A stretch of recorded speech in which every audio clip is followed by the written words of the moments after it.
वैना मित्रांनो, तुम्ही सध्या पाहिलं असेल इंस्टाग्रामला, फेसबुकला, व्हॉट्सअपला येईन. इंस्टाग्रामला, फेसबुकला काय व्हायले, बालुशायाच्या लयसरीला यायला. आता बालुशाया म्हणजे काय, आता तुम्हाला प्रश्न पडला असेल, आता त्याचं मी उत्तर देतो. त्याच्यात काय व्हायले की ते बालुशायाचे लग्न व्हायलेत एकूण एका संघ. म्हणजे बालुशाया म्हणजे दोन्ही माणसंच. त्याच्यातली एक बालुशाया असते म्हणजे ते बाईचा रोल करते आणि एक जे आहे ते माणसाचा रोल करते.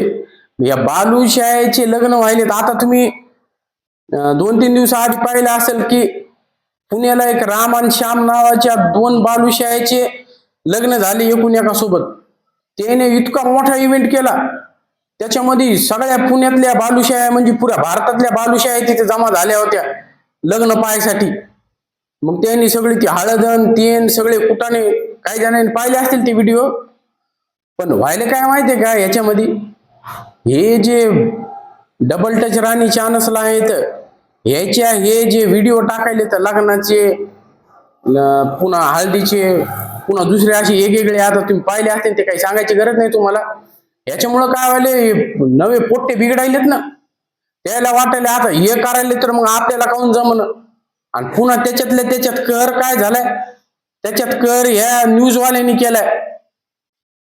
राम आणि श्याम दोघांचे समलिंगी लग्न ही काय कुठं बातमी असते का छुत्यावानी साले.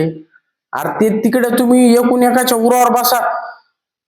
आता उरावर बी बसा म्हणता येत नाही, ते त्याचं पाहते काय करायचं ते. पण वातावरण कशाला समाजाचं बिघडवायले तुम्ही. ह्याचं पाहून दुसरे जण अनुकरण करतील ना.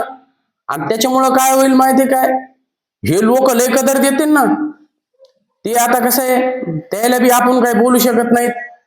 कसं भगवंताचीच देणे ती, आता त्या गोष्टीला चॅलेंज नाही.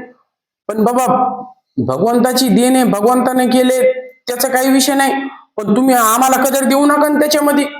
उठले की लग्न कर, उठले की मुके घेतानाचे फोटो काढ. आता काय काय करते पुढे तर मला ते कळत न झाले. म्हणून माझं म्हणणं एवढंच आहे की ह्या लोकायला आवरा तुम्ही. ह्याच्यामुळं समाजातलं जी आपली संस्कृती, भारतीय संस्कृती ही बिघडायली, ह्याचं पाहून दुसरे बिघडायले. तर म्हणून ह्या लोकायला आवर घालणं जरुरी आहे. ह्याच्या ज्या पोस्ट पडत असतील फेसबुक, इंस्टाग्रामला, तर त्या डिसलाईक करा. म्हणजे का नाही, हे जर जे फोफावाले ते कमी होईल. जय हिंद, जय महाराष्ट्र.